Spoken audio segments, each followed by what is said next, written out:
Hello students, हम लोग करने वाले हैं क्लास 10th मैथ एक्सरसाइज 6.3 और हम लोग क्वेश्चन नंबर 11 पर आ गए हैं। तो चलिए शुरू करते हैं। क्वेश्चन नंबर 11 है, इन फिगर, जो फिगर आपको दिखाई दे रही है सामने, E is a point on side CB produced of an isoscale triangle ABC with AB is equal to AC।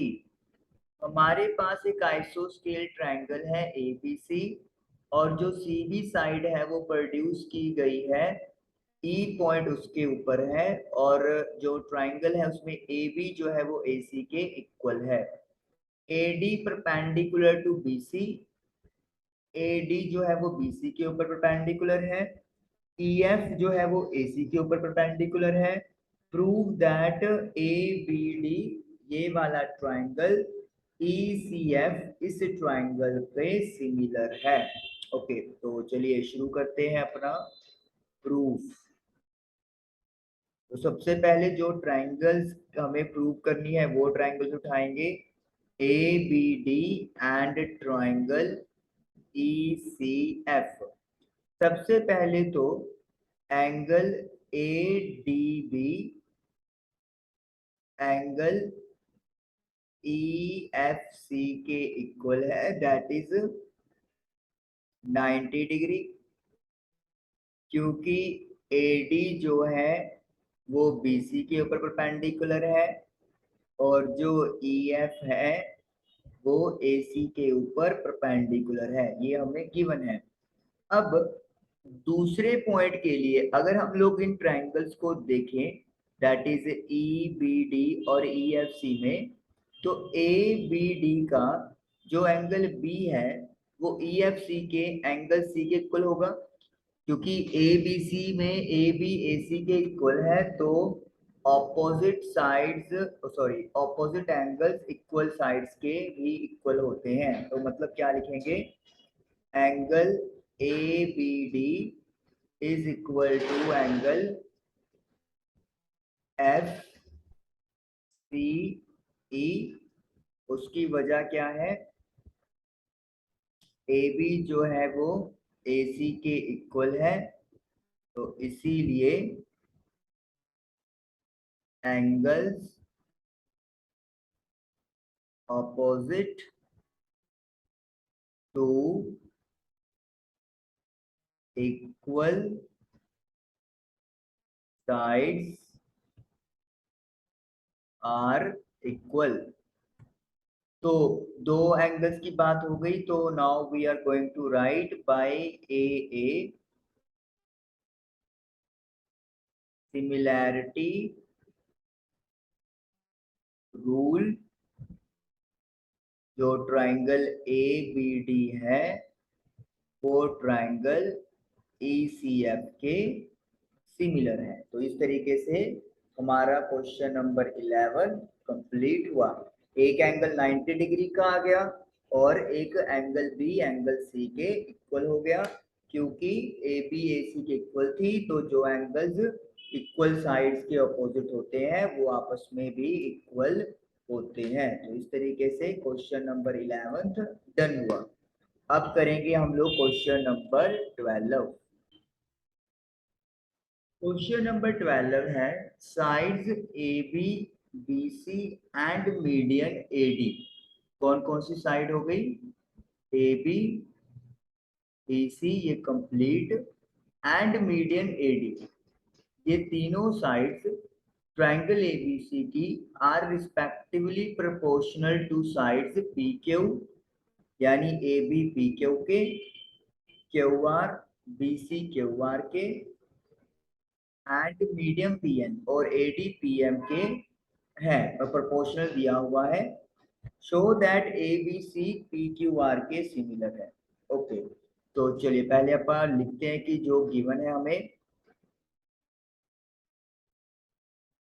Given में हमें ये है कि जो AB है वो PQ के, जो आपका मीडियन है AD वो PM के, और जो BC है वो QR के प्रोपोर्शनल हमें किया हुआ है। अब सबसे पहले हम लोग क्या करने वाले हैं, सबसे पहले हम लोग इसी चीज को थोड़ा सा चेंज करेंगे, जो हमारी रिक्वायरमेंट के अकॉर्डिंगली जाएगी कहानी।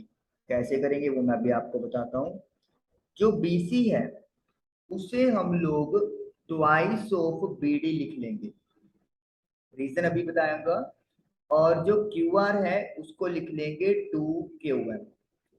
अब उसकी वजह क्या है, क्योंकि because AD and PM are the medians of triangle ABC and PQR respectively. ABC में AD मीडियन है, PQR में PM मीडियन है। और मीडियन क्या करता है, जिस साइड पे गिरता है उसे दो इक्वल हिस्सों में काट देता है। तो इसीलिए BD जो है वो डबल होगी BC से। मतलब अगर BD का डबल कर देंगे हम लोग तो वो BC मिल जाएगी। और इसी तरीके से अगर QM का डबल कर दोगे तो QR मिल जाएगा। तो हमने BC और QR को BD और QM में ट्रांसफर कर दिया।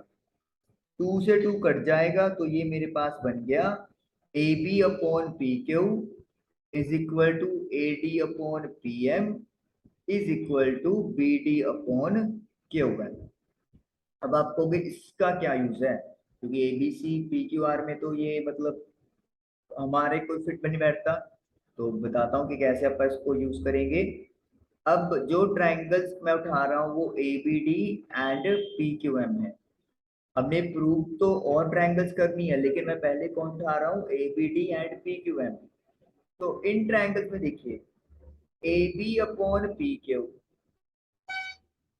AD upon PM and BD upon QM, है ना। AB के प्रोपोर्शनल रेशो में PQ, AD के PM और BD के QM, ये सभी का रेशो प्रोपोर्शनल है। Prove above। तो बाय SSS सिमिलैरिटी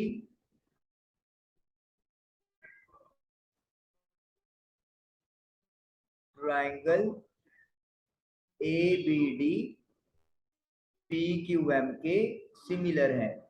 आप अब कैसे देखोगे कि ये जो पॉइंट है वो बिल्कुल सही आए। देखिए AB के नीचे PQ आ रहा है और AD के नीचे PM आ रहा है। तो AB और AD में A कॉमन है, PQ और PM में P कॉमन है। तो इसका मतलब A के कॉरेस्पॉन्डिंग P पॉइंट आ गया। फिर A के साथ इधर लगा हुआ है B, तो फिर P के साथ लगा हुआ है Q, तो यानी कि B के कॉरेस्पॉन्डिंग Q पॉइंट आ गया। और जो एक पॉइंट बच गया वो उसके कॉरेस्पॉन्डिंग लिख दो। तो मतलब ये दो छोटी ट्रायंगल्स आपस में सिमिलर हमने प्रूव कर दी। अब अगर ये दो छोटी ट्रायंगल्स सिमिलर हैं तो ये जो एंगल है B वो इस एंगल के क्या होगा, इक्वल होगा। एंगल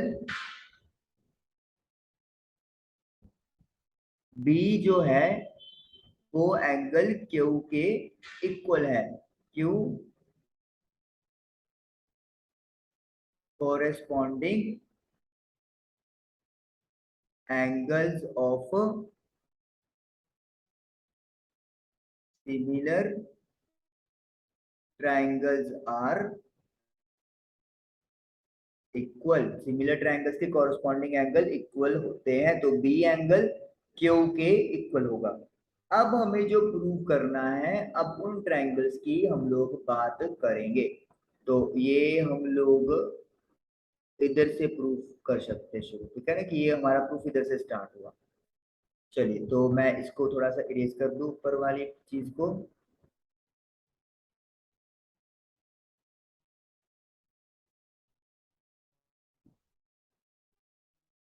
चलिए तो अब हमें ट्रायंगल चाहिए, एक तो ABC और एक PQR। तो in triangle ABC and triangle PQR. AB upon PQ is equal to AD upon PM.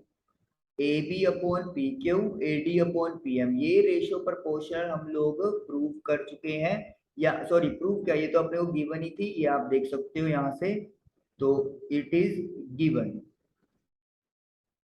और AB सॉरी एक just second, AB upon PQ is equal to BC upon QR, ये अपने को गिवन था। आप देख सकते हो ना, ABBC किसके प्रोपोर्शनल है, PQ एंड QR के, तो AB PQ के, BC QR के। और अभी हम क्या प्रूव करके हटे हैं कि ये एंगल B एंगल Q के इक्वल है। अगर आप देखोगे तो AB और BC के बीच में B एंगल आ रहा है और PQ और QR के बीच में एंगल Q आ रहा है, तो angle B is equal to angle Q। Proved अब, तो मतलब क्या लिख देंगे, by SAS similarity rule, ABC triangle जो है वो PQR के सिमिलर हो गया। और यही हम लोगों ने प्रूव करना था, दो साइड्स का रेशो और उनके बीच में एक एंगल।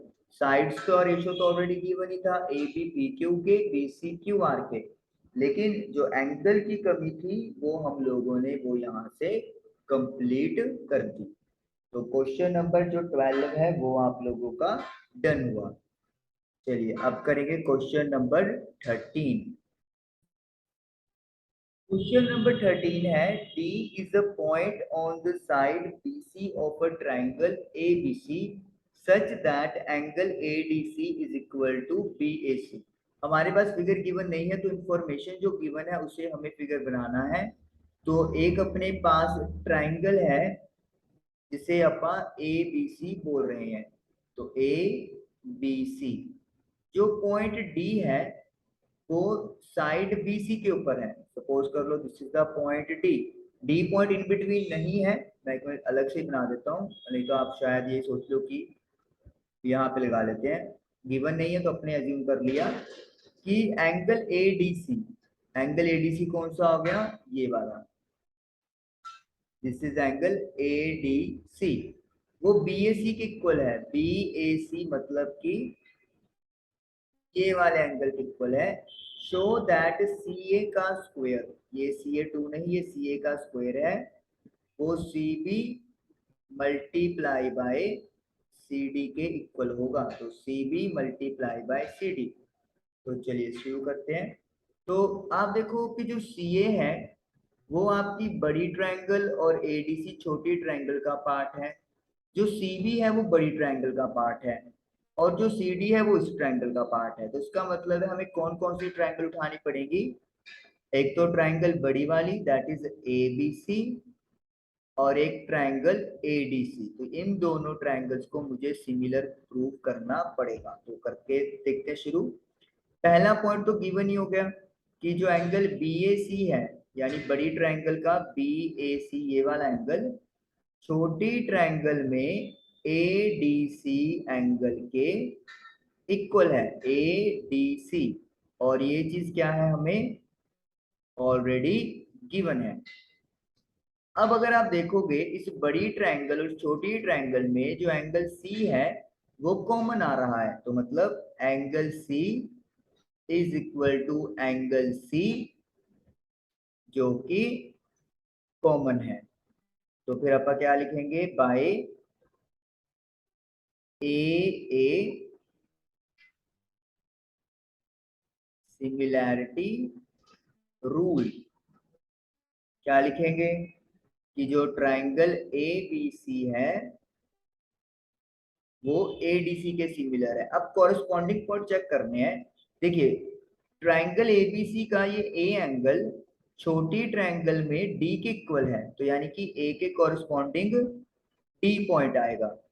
उसके बाद सी पॉइंट सी के कॉरस्पॉन्डिंग है, तो यहाँ पर सी तीसरे नंबर पे है, तो यहाँ पे भी तीसरे नंबर पे लिखेंगे। और बीच में क्या लिख देंगे, पॉइंट ए लिख देंगे, तो डी ए सी। अब ये दो ट्रायंगल सिमिलर हो गई, तो अब इनकी साइड्स क्या होगी, प्रोपोर्शनल। हमें कौन कौन सी साइड चाहिए, हमें सी ए सी बी और सी डी चाहिए। तो सी ए कैसे बनेगी, जब आप पहला और लास्ट पॉइंट पिक करेंगे, और यहाँ पे इसके कॉरेस्पॉन्डिंग कौन सा जाएगा, C and D equal to. C B भी चाहिए या बी सी कह दो, तो ये वाली हो गई आखिरी दो। तो इसके कॉरेस्पॉन्डिंग आखिरी दो क्या है, सी ए है। का रीजन क्या लिख देंगे, ratio of corresponding sides of similar triangle is proportional। तो जो कॉरेस्पॉन्डिंग साइड्स का रेशियो होता है वो सिमिलर ट्रायंगल्स के, वो आपस में प्रोपोर्शनल होता है। अब क्रॉस मल्टीप्लाई कर दो, C A multiply by C A is equal to C B multiply by C D. तो सी ए को सी ए से किया, सी ए का square is equal to C B multiply by C D, और यही हम लोगों ने प्रूव करना था। तो इस तरीके से क्वेश्चन नंबर 13 भी आप लोगों का डन हुआ।